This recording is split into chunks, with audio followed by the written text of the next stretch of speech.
तर योगेश, मला सांगा, तुमचं ऑक्युपेशन काय, तुमचं शिक्षण काय झालंय आणि फॅमिलीमध्ये कोण कोण असतं? तुम्ही मला विचारलेल्या सगळ्या डिटेल्स मी फॉर्ममध्ये भरीनच. प्लीज याच्या व्यतिरिक्त काहीतरी विचारा ना. ते तर मी विचारेलच, पण तुम्ही जर हे सांगितलं तर आपण जरा जास्त बोलू शकतो. ओके. माय सेल्फ योगेश. मी ग्रॅज्युएशनसाठी इकडे आलो होतो आणि इकडेच आता एका ट्रेडिंग कंपनीमध्ये जॉब करतो आहे. घरी आई आणि बाबा असतात. एक लहान भाऊ आहे, तो हॉटेल मॅनेजमेंट करतो. मुंबईलाच असतात सगळे. That's all. नाईस.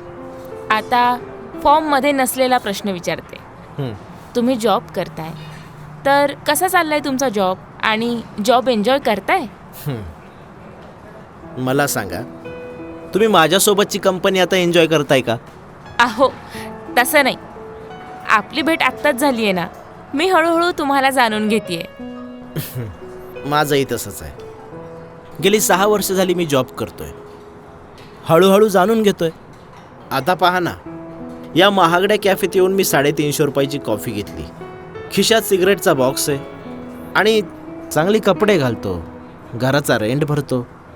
हे सगळं त्या नोकरीच्या पगारातूनच होतं. म्हणजे सगळं ठीकठाकच आहे म्हणा. ओके. आणि तुम्हाला प्रेम झालंय कधी? स्नेहा, मी मगाशी तुम्हाला म्हणालोय, मी सिगारेट ओढतो आणि थोडे दिवस तुम्ही माझ्यासोबत फिरल्यावर तुम्हाला हे सुद्धा समजेल की मी दारूही पितो. माणसाला या सगळ्या व्यसनांची गरज ही लागतेच. हार्ट ब्रेक झाल्यावर या सगळ्या गोष्टींची ओळख होतेच. Okay. And what is the happiness according to you? हॅपीनेसची अशी काही डेफिनेशन नाही आहे. म्हणजे आता तुम्हाला माझा इंटरव्ह्यू घेऊन हॅपीनेस मिळत असेल आणि मला ही कॉफी पिऊन, त्या वेटरला त्याची टीप घेऊन आणि इथे बसलेल्या प्रत्येकाला त्याच्या वेगवेगळ्या गोष्टीनुसार. And sadness? सॅडनेसचंही तसंच आहे, ज्याच्या त्याच्या गोष्टीनुसार. आणि हा सॅडनेस तुम्ही कसा घालवता?